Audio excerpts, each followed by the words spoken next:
आदि जो है ये तो साधन से प्राप्त हो सकती है, प्राप्ति मुक्ति भी हो सकती है साधन के द्वारा, लेकिन ये प्रेम प्राप्ति साधन के द्वारा संभव नहीं, ये कृपा साध्य है। तो गीता में जो भक्ति जो बखान किए हैं, यह है फाउंडेशन।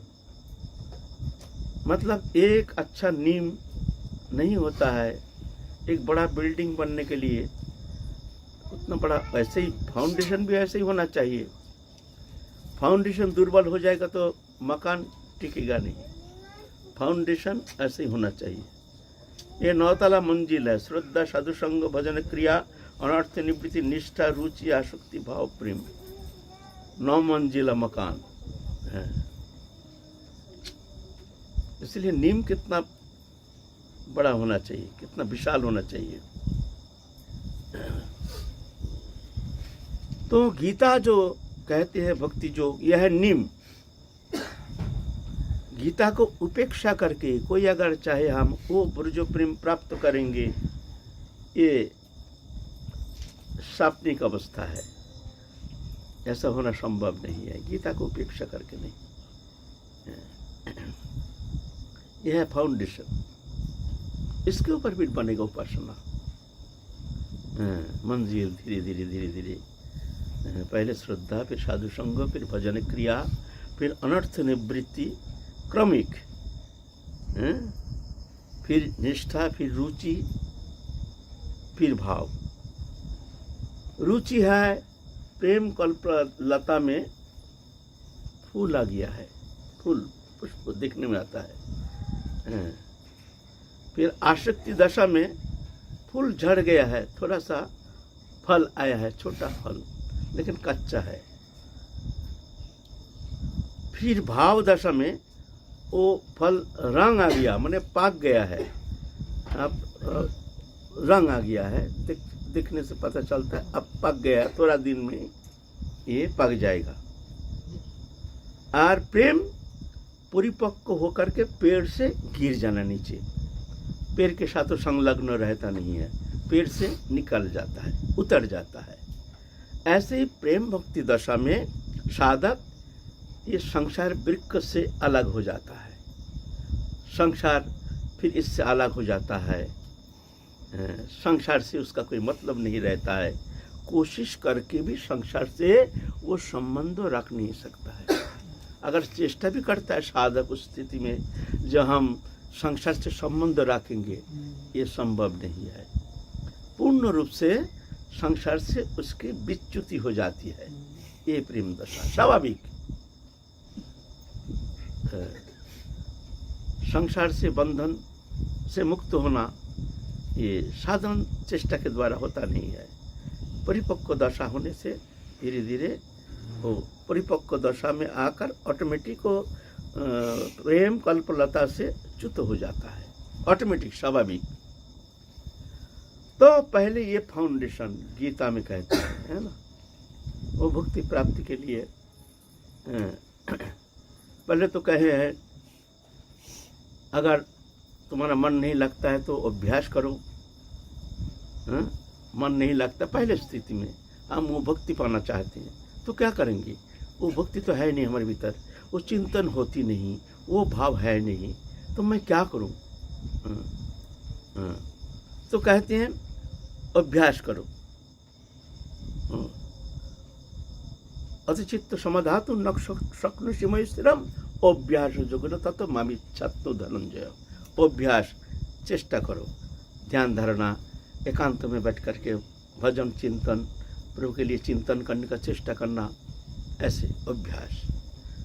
अभ्यास से भी असमर्थ होता है तो क्या करेंगे भाई? हमको तो वो प्रेम प्राप्ति करनी है, वहाँ जाना है, तो हम क्या करेंगे? गीता में देखिए कैसे कितना सुंदर तरीका से वो प्रेम अवस्था में पहुँचाने के लिए कैसे बोलते क्या करना चाहिए। अभ्यास करने में हम हमारे पहले तो समय नहीं, फिर मन नहीं। अगर थोड़ा मन भी बना लेते हैं, एकांत में बैठते हैं, मन लगता नहीं अभ्यास करके भी, तो मैं क्या करूं? हम जानते हैं जो इस जन्म में ये मनुष्य शरीर रहते रहते हमको वो भक्ति प्राप्ति करनी है, शुद्धा भक्ति। बोलता अभ्यास असमर्थों से मत कर्म परम भव।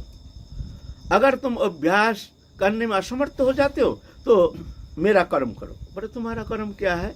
हमारा कर्म है ये उपासना, ध्यान धारणा, फिर जा कर के सत्संग, साधु संग आदि भगवत प्रीतार्थे जो भी कर्म किया जाता है ये है भगवत कर्म। भगवत कर्म का सीधा माने ये होता है जब भगवत प्रसन्नता के लिए, गोविंद के प्रसन्नता के लिए जो भी कर्म किया जाता है वो भगवत कर्म। और अपने इच्छा पूर्ति के लिए, अपने भोग वृत्ति इसको पूर्ति के लिए जो कर्म किया जाता है यह है अकर्म। ये बंधन का कारण है। जब भगवान में समर्पित होकर भगवत प्रीति के लिए, भगवत प्रीति ही एकमात्र हमारे उद्देश्य लेकर के जब कर्म करते हैं तो वो होता है भगवत कर्म। मत कर्म परम भव। बोलता और एक सरल उपाय है। भगवान कहते हैं मोरे भोजी बारे जार आछे अभिलाष से भोजू कमर मंगल प्रिय दास। लो, बोलता मेरा भजन करने का तुम्हारी इच्छा है लेकिन मन लगता नहीं है, अभ्यास होता नहीं है, तो चेष्टा करके भी कुछ होता नहीं, तो क्या करूं? बोलता अगर मेरे को भजन करने का तुम्हारी इच्छा है तो हमारे दास जो है, हमारे भक्त जो है, उनकी सेवा करो। मोरे भोजी वारे जार अच्छे अभिलाष से भोजू का मन मंगल प्रिय दास। भगवान कहते हैं देखो हम आत्माराम, आप तो काम पूर्ण काम, हमारे कोई कामना है नहीं। उन जगत में ऐसा कौन वस्तु है जो वस्तु दे करके तुम हमको प्रसन्न करोगे, हमको तुम अर्पण करते हो? ये तो तुम्हारा वस्तु नहीं, ये तो हमारा ही वस्तु है। तो कौन सा वस्तु तुम हमको दोगे? तुम्हारा तो कोई वस्तु है ही नहीं, ये शरीर तक तुम्हारा नहीं। ये तो तुम्हारे ठीक है, बच्चा जैसे पिता माता मिठाई ला के देते हैं बच्चा को, बच्चा लेकर के वो मिठाई लेकर के माँ के मुख में देते हैं, माँ खाओ माँ खाओ। है तो मैया नहीं दिए हैं। ऐसे ही हम भगवान की वस्तु हम भगवान को समर्पण करते हैं, भगवान उसको स्वीकार कर लेते हैं। तो दियो वस्तु गोविंदो तुर्भ में बस समर्पित। हे गोविंद तुम्हारे वस्तु है, हम तुमको समर्पण कर रहे हैं। तो भगवान कहते हैं देखो हमारा कोई प्रयोजन नहीं है, हम आत्माराम, आप तो काम पूर्ण काम, हमारा कोई कामना नहीं, हमारी कोई इच्छा नहीं। लेकिन तुम अगर हमको प्रसन्न करना चाहते हो तो हमारे भक्त का सेवा करो। अहं भक्त पराधीनो, हम भक्त के अधीन हैं, इसीलिए हमारे भक्त को तुम सेवा करोगे तो तुमको अदेव हमारा कुछ नहीं रहेगा। ये सर्वोत्तम भगवत प्रसन्नता के लिए सर्वोत्तम उपाय है। भगवान इस पे बहुत जल्दी प्रसन्न हो जाते हैं। एतक वैष्णव सेवा परम उपाय, हमारे चैतन्य चरितमृत कहते हैं। बोलते वैष्णव सेवा परम उपाय, माने जितना उपाय है भगवत भजन करके तुमको क्या प्राप्ति करना है, क्या प्राप्ति करना चाहते हो? ना भगवान की प्रसन्नता। भगवान प्रसन्न हो जाए तो फिर क्या, तुमको अदेव तो कुछ रहता नहीं है। अनंत कोटि ब्रह्मांड में ऐसा कोई वस्तु पदार्थ है नहीं जो तुम प्राप्त नहीं कर सकते हो। भगवान प्रसन्न हो जाते हैं, अनंत कोटि वैकुंठ नायक, और पलक में सब कुछ दे सकते हैं। उनको प्रसन्न करो। उनके प्रसन्नता के लिए ही हमारे समस्त साधन चेष्टा, अपने लिए नहीं। हम भजन करते हैं किस लिए? हमारे अपने लिए नहीं। सिद्धि फिद्धि ना, हमको कुछ नहीं चाहिए। तुम क्यों, तो फिर क्यों भजन करते हो, क्या करते हो ना? ठाकुर जी इसमें प्रसन्न हो जाते हैं।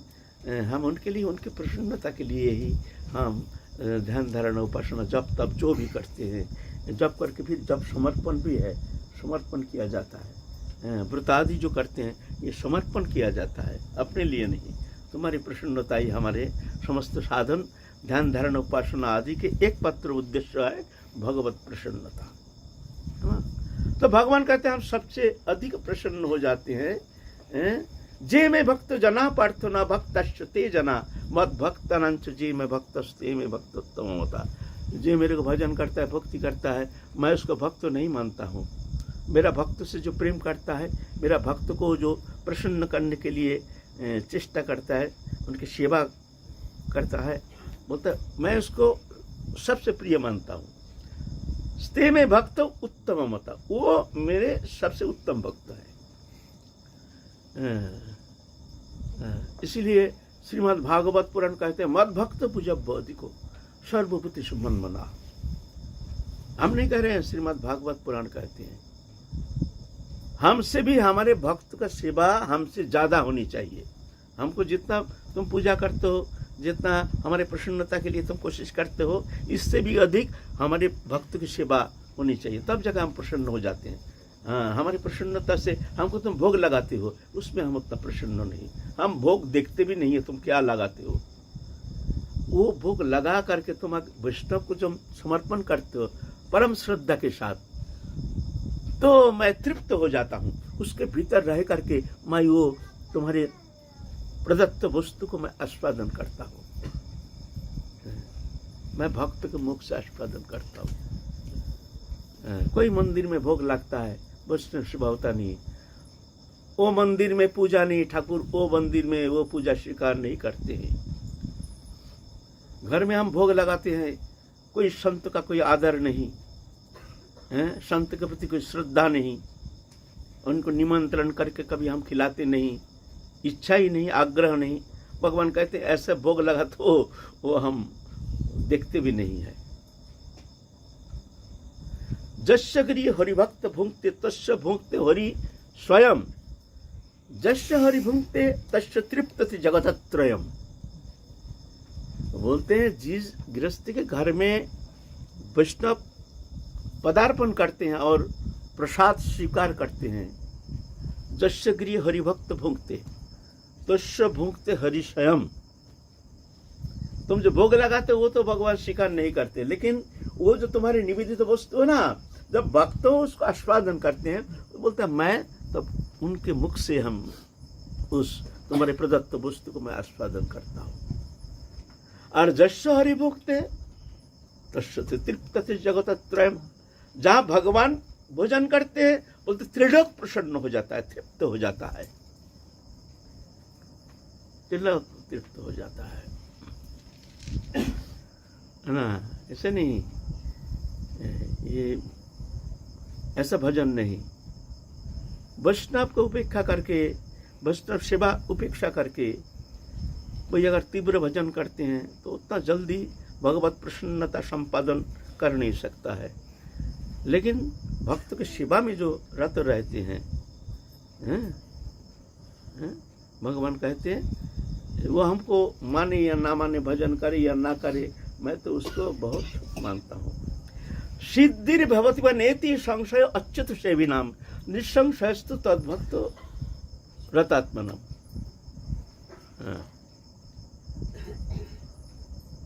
बोलते सिद्धि भवति, सिद्धि होगी कि नहीं जो भगवान का भजन करते हैं। भगवान कहते हैं उसमें संदेह है। सिद्धिर भवति वा नेति संशय, संदेह है किसका ना, अच्युत सेविनाम, भगवान अच्युत की सेवा में रहते हैं। लेकिन निसंशयस्तु, कोई संदेह नहीं, तद्भक्ता परिचर्या रतात्मनम, उनके भक्त की सेवा में जो रहते हैं श्रद्धा के साथ, उनकी सिद्धि में कोई संदेह नहीं। क्यों? समस्त सिद्धि प्रदाता मैं हूँ, मैं उसको समस्त बिना साधना सिर्फ भक्त सेवा से मैं इतना प्रसन्न हो जाता हूँ कि समस्त सिद्धियां मैं उसको प्रदान कर देता हूँ। तो श्रीमद् भागवत कहते हैं मद भक्त पूज्य अधिको सर्वभूतेषु मन्मना, सब जीव में मैं हूँ जान करके सबके प्रति आदर बुद्धि।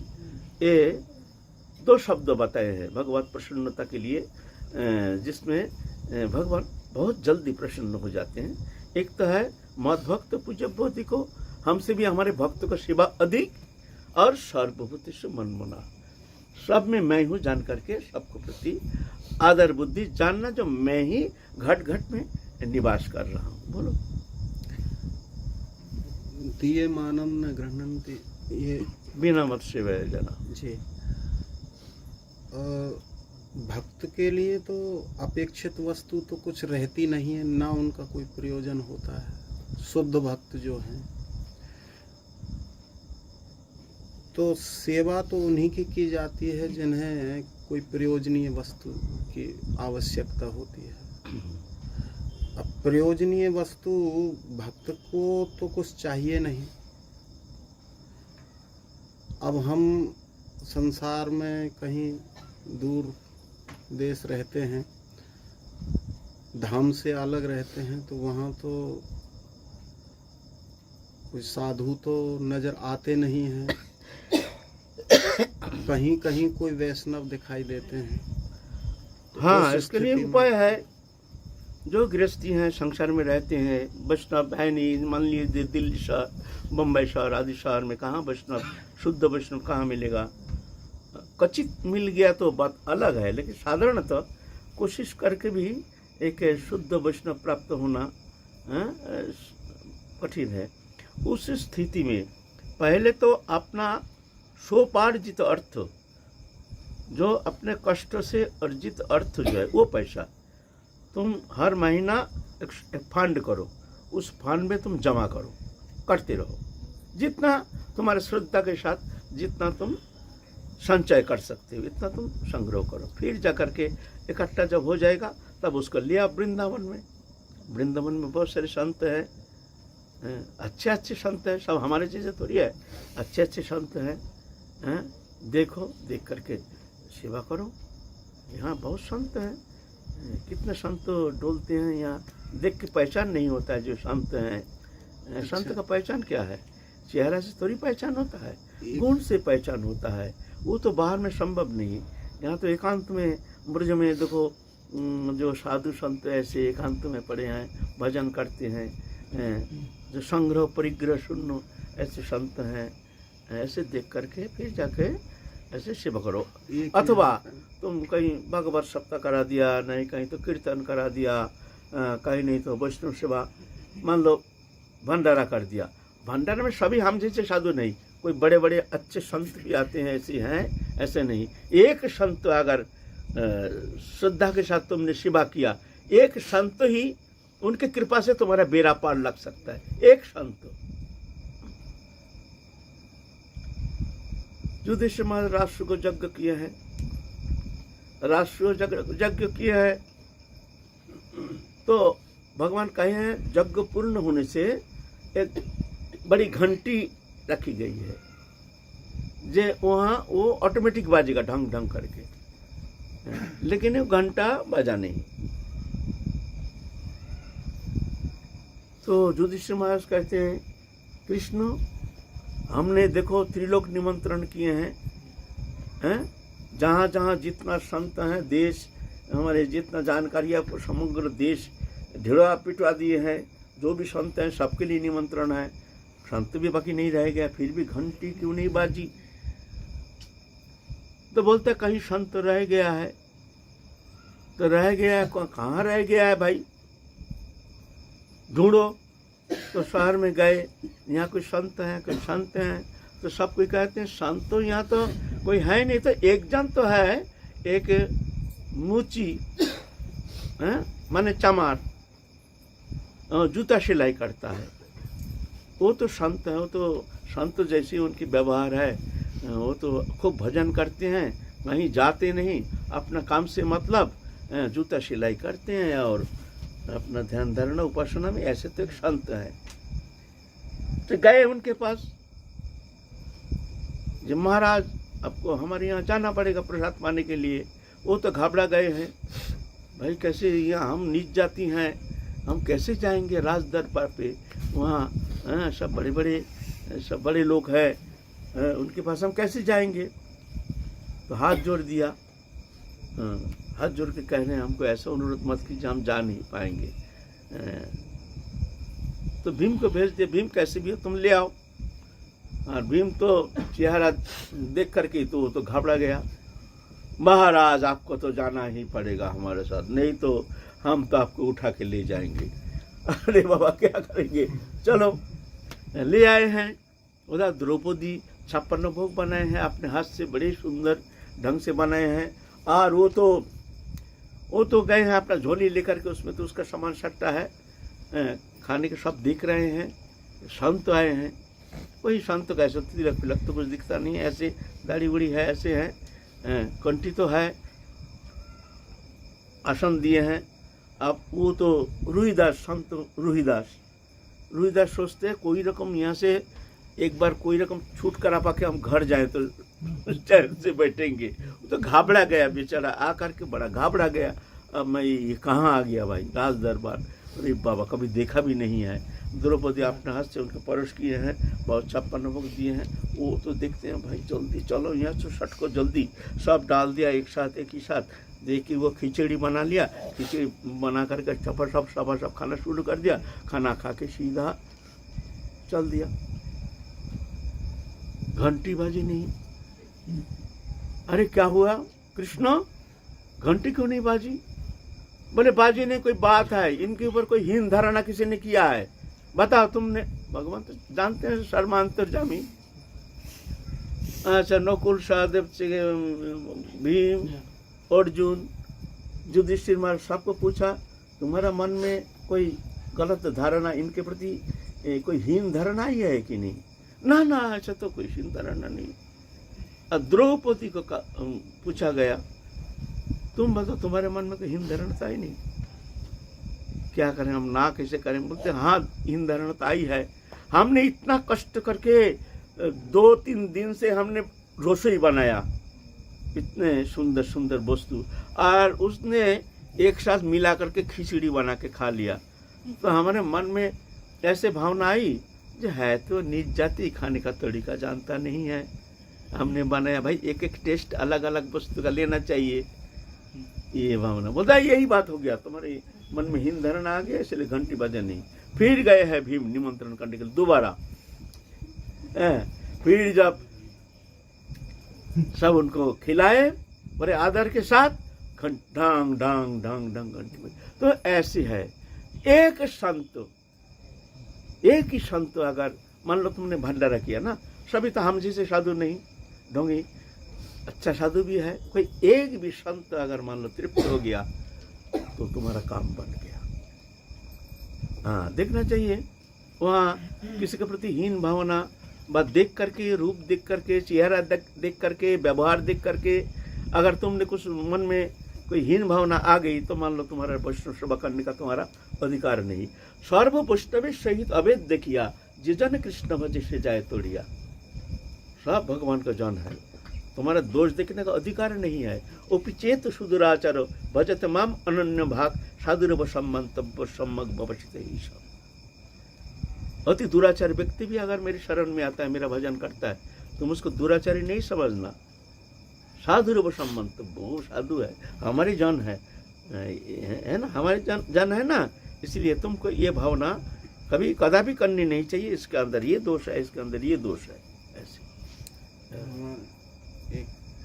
एक एग्जाम्पल अगर हमारी पड़ोस में ही कोई गरीब दुखी परिवार भोजन के लिए भी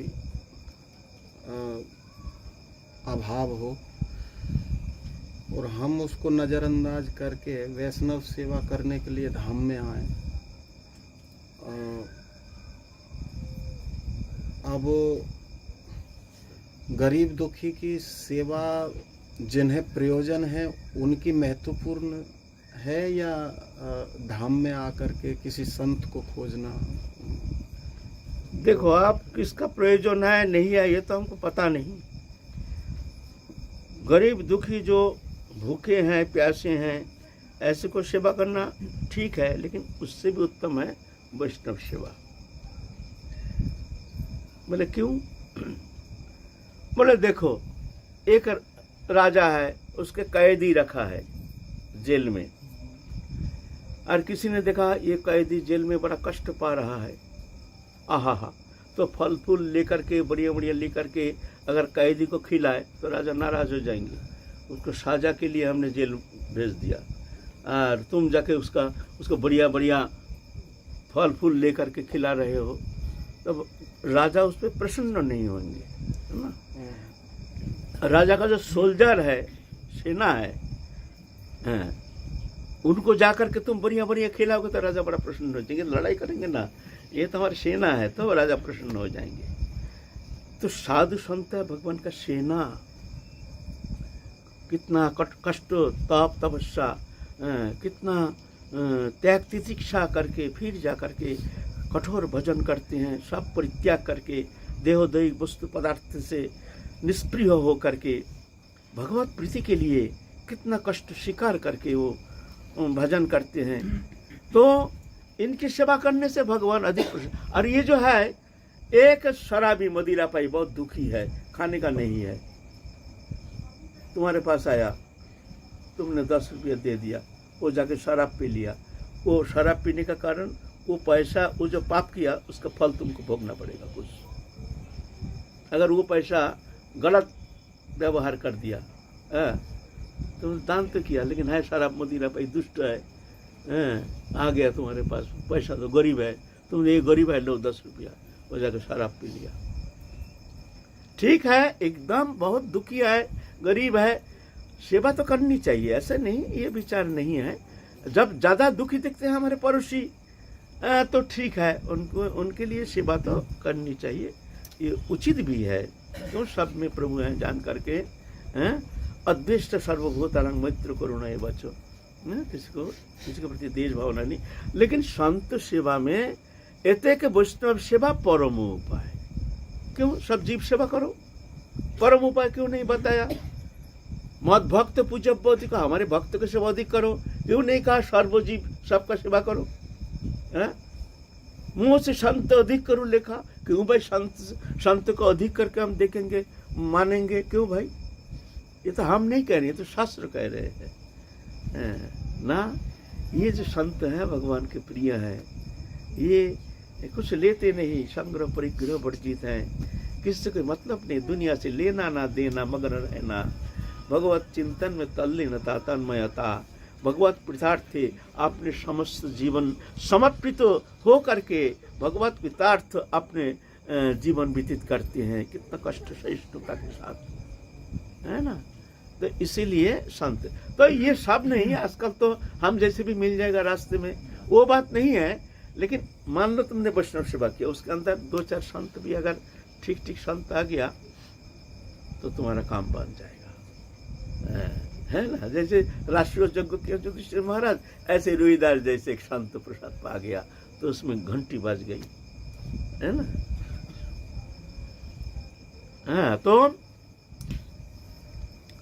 गीता की बात कर रहे थे, गीता अभ्यास असमर्थ से मत कर्म परम भवो।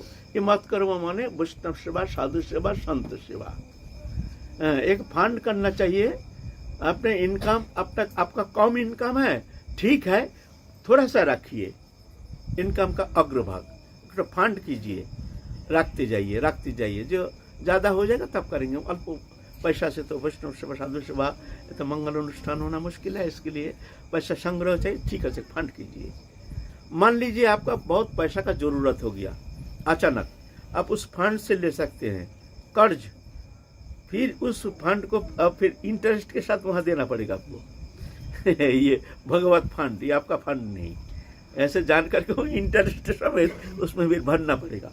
ऐसे सोपार्जित अर्थ, सदुपाय अर्जित अर्थ लेकर के धमादी में आ करके, जब भी आपको पैसा ऐसे आप देख लेते हैं कि इतना पैसा हमारा हो गया, अब आप साधु सेवा, संत सेवा इतना कर सकते, ज़्यादा नहीं, हम ये 84 कुछ भंडारा करेंगे ऐसा नहीं, ठीक है, हमारे पैसा कम है, हमारे संग्रह कम है, 10 संत को हम बुला के थोड़ा सा प्रसाद पवा देते हैं। ब्रजमंडल में ऐसे ऐसे संत है, भगवान के प्रियजन ब्रजवासी ऐसे संत हैं, तो ऐसे इस तरह से करनी चाहिए, ये गृहस्थी के लिए ऐसे औचित्य है।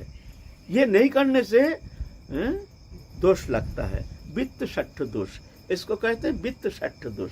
संसार में रह करके धन उपार्जन करते हैं, लेकिन वो धन भगवत सेवा के लिए है नहीं, अपना बस संसार के लिए, स्त्री कुटुंब परिवार पालन पोषण के लिए, अपने इंद्रिय तृप्ति के लिए हम वो धन को व्यवहार करते हैं, होता है वित्त षट्ठ दोष, होता है दोष। आगे जन्म में अगर मनुष्य जीवन मिला तो दरिद्र होकर जन्म लेगा, है ना। करना चाहिए तुम्हारे मंगल, संसार में कुछ भी कर्म करो, इसके लिए तुमको कुछ नहीं मिलेगा, लेकिन ये परमार्थ के लिए जो भी तुमने किया तो अक्षय अव्यय होकर के तुम्हारा साथ जाएगा, है ना। परमार्थ ये तुम्हारा अपना मंगल, है ना। इस तरह से मत कर्म परम भवो, मदर्थो भी कुर्बन सिद्धि मवाप्स्यसि। अगर तुम हमारे लिए ऐसे कर्म करो तो इसी में भी तुमको सिद्धि हो जाएगी। सिद्धि माने संसार से तुम मुक्त हो जाओगे हमारी कृपा से, भगवान कहते हैं। गौ सेवा में भी बताया है कि संत हाँ, सेवा महत सेवा का कह सेवा है। देखो, महत सेवा के अंतर्गत है, महत सेवा के अंतर्गत एक है वृद्ध, बहुत वृद्ध, कोई देखने वाला है नहीं, कोई सहयोग करने वाला है नहीं, कोई सेवा करने वाला है नहीं, ऐसे वृद्ध को, बीमारग्रस्त हो, ऐसे असहाय कोई जीवात्मा का तुम सेवा करोगे तो ये महत सेवा का फल मिल जाएगा। ऐसे ऐसे ना भजन भजन से मतलब ऐसी स्थिति में गौ सेवा, दुष्ट गाय है, इसकी सेवा करने से भी महत सेवा का फल मिलता है।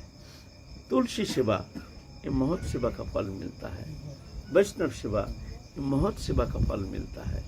बहुत व्याधिग्रस्त, मान लो इतने व्याधिग्रस्त, दवा है नहीं, ट्रीटमेंट है नहीं, पैसा है नहीं, देखने का कोई है नहीं, ऐसे असहाय कोई व्याधिग्रस्त, दुर्दशाग्रस्त कोई मनुष्य होता है, उसके सेवा में महत सेवा का फल मिल जाएगा। ऐसे कुछ क्षेत्र है, उस क्षेत्र में वो सेवा वृथा नहीं जाती, क्योंकि वो भगवान के सत्ता होने के कारण वो आत्मा बड़ा प्रसन्न हो जाता है। चाहे हमको तो कोई देखने वाला है नहीं, देखो ये कहाँ से आकर के हमारे इतना सेवा किए हैं, हाँ, तो उसका आत्मा इतना प्रसन्न हो जाता है, वो महत सेवा का फल मिल जाता है ना। ये कुछ क्षेत्र है। गौ सेवा महत सेवा के अंतर्गत है। गौ सेवा के अंदर दुष्ट गाय, दुष्ट मान लो रास्ते में डोलता है, एकदम जरूरतगब है, सब डंडा मारता है, ये करता है, कोई खाने का नहीं कहीं, ऐसे जो दुष्ट गाय है वो सेवा करने से तुमको महत सेवा का फल मिलेगा। ऐसा नहीं गाय हमारा खा के इतना मोटा ताजा है और उसको रोज रोज हम खूब खिला, ठीक है, अच्छा है, ये भी मंगलकारी है गौ सेवा, लेकिन उससे जो दुष्ट गाय, हमारे गुरु बहन है, राधा कुंड में रहते हैं, विदेशी जर्मन के हैं हमारे गुरु बहन, छोटी गुरु बहन, अवार्ड मिला है उसको पद्मश्री पुरस्कार में। सब लंगड़ा, लूला, जरूरतगब, ऐसे सब गाय, एक भी स्वस्थ गाय नहीं है। दूध बाजार से खरीद के पीती है, दूध फलाहारी है, ऐसे एक्सीडेंट होकर पड़ा है, उसको उठा के ले जाती है, रास्ते में छोड़ दिया, जो कुछ देखने वाला है नहीं, उसको ले जाती है। ऐसे बड़ा अद्भुत सेवा, कभी जाइएगा तो राधा कुंड में देखिएगा कैसे गाय सेवा कैसे होती है ना। ऐसे ही गाय की सेवा करने से महत सेवा का फल मिलता है अवश्य। राज बाबा भी ऐसे, राज बाबा भी मोल का दूध लेकर के पीते हैं, कभी गौशाला में से, कभी इतना सा भी बिल्कुल अलग महत पुरुष है ऐसे। तो इस तरह से भक्ति मार्ग में चलने के लिए गीता में बताते हैं। फिर आगे हम लोग चलेंगे भक्ति मार्ग में, फिर गीता के प्रतिपाद्य विषय कैसे भक्ति योग, हम लोग आगे फिर कल, आज 11 बजता है, कल फिर हम लोग आगे चलेंगे। महाराज जी, असल में तो सब संतों के सिवाय होता रहता है, और कोई नियम क्या है कि 1 लाख नाम करना है या 2 लाख नाम करना है, तो अगर संतों की सेवा में अगर वो लग गया तो नाम का जो संख्या पूर्ण होने का, तुम भजन भी करोगे, एकांत में भजन करोगे, अगर संत सेवा गुरु सेवा करोगे, दोनों तो एक साथ होता नहीं है। और जब हम सेवा करते हैं उस समय 1 लाख नाम क्या, तुम्हारा मुंह का क्यों बंद रहता है? मुंह चलते रहे, सेवा भी करो, मुख भी चलता रहे, तुम्हारा मन क्यों इधर उधर भगता है? सेवा करो हाथ से, मुख से प्रभु का नाम करते रहो, मन में प्रभु का चिंतन करते रहो, तीनों हो जाएगा, कायिक वाचिक मानसिक तीनों भजन एक साथ हो जाएगा। ये सब बहाना बनाने से होगा नहीं। जो गुरु सेवा संत सेवा करने से हमारा भजन होता नहीं है, ये पागल बनाने की बात है। जब गुरु सेवा संत सेवा करते हो, तुम्हारा मुंह क्यों बंद है? नाम कर, हरे कृष्ण कृष्ण कृष्ण हरे, जो भी हरे कृष्ण कृष्ण कृष्ण हरे राम, तुम्हारा काम नाम चलता रहे। उठते बसते खाइते शुईते जथा तथा नाम लय, देश काल नियम नहीं, सर्व सिद्धि है।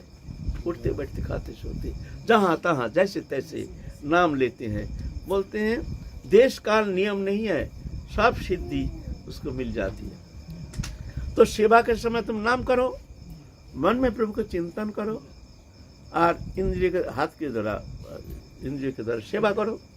तो कायिक शरीर के द्वारा भजन हो गया, मानसिक प्रभु के चिंतन कर रहे हो, वाचिक तुम्हारे मुख में हरि नाम।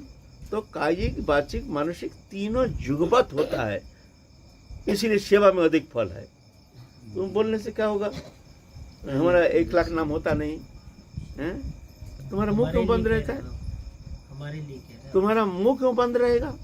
अरे भाई मुंह में नाम करते रहो, काम करते रहो, नाम भी होगा काम भी होगा। संसार में रहते तुम कहते हमारा भजन होता नहीं है। बहुत सारे संसारी जीव ये कहते हैं बाबा हमारा भजन होता नहीं है, समय नहीं मिलता है। बोले बहाना नहीं बनाना, बहाना नहीं बनाना।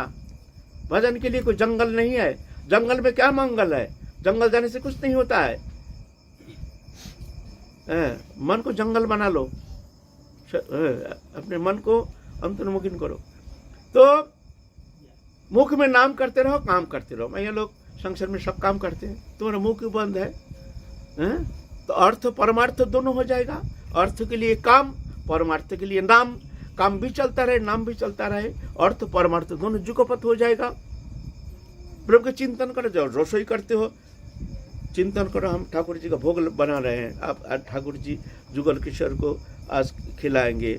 आज निकुंज भवन में जुगल किशोर विराजमान है, हम रोशी करेंगे ये रोशी, फिर इतना सुंदर लेकर के हम जुगल किशोर को अपना हाथ से खिलाएंगे। ऐसे भावना हो गया तुम्हारा भजन, रोसोई नहीं तुम्हारा भजन हो गया। और अपने पुत्र परिवार के लिए चटपटी तेल मिर्च मसाला चाउमीन तब खीर बर्गर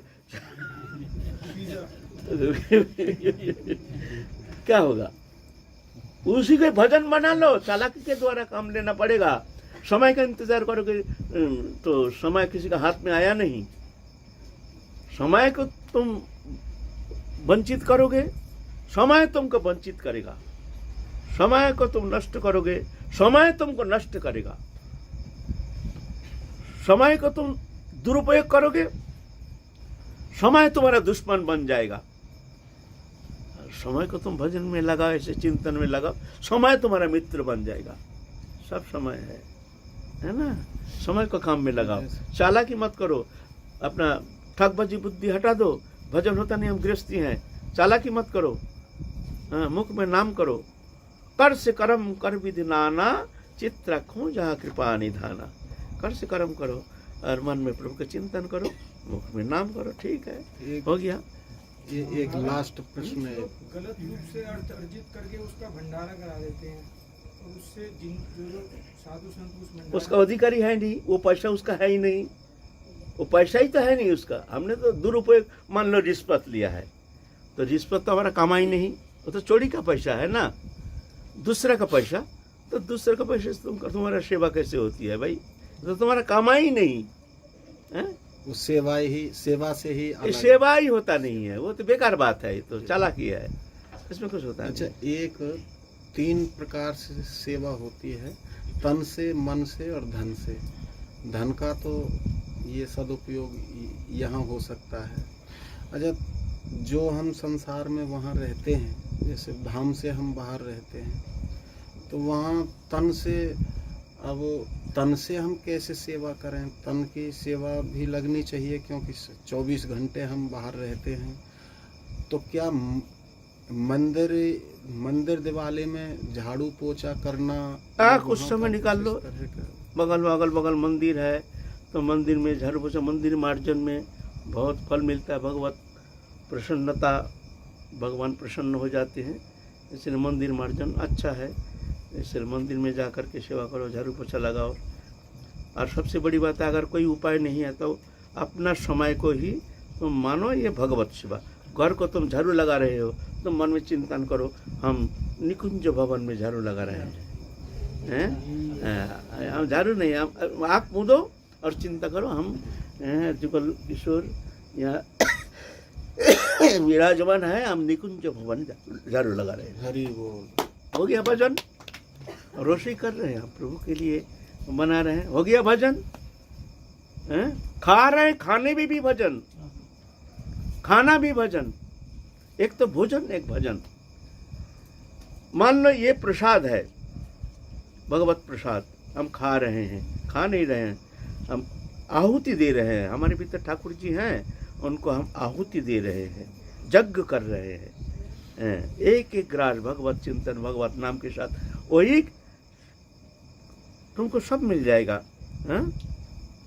क्षुधा भी मिटेगी, तुष्टि भी होगी, तुष्टि पुष्टि क्षुधा निवृत्ति तीनों हो जाएगा, लेकिन साथ साथ भजन भी हो जाएगा। ये भजन जब हम वस्तु को लेकर के इस तरह से निवेदन करते हैं,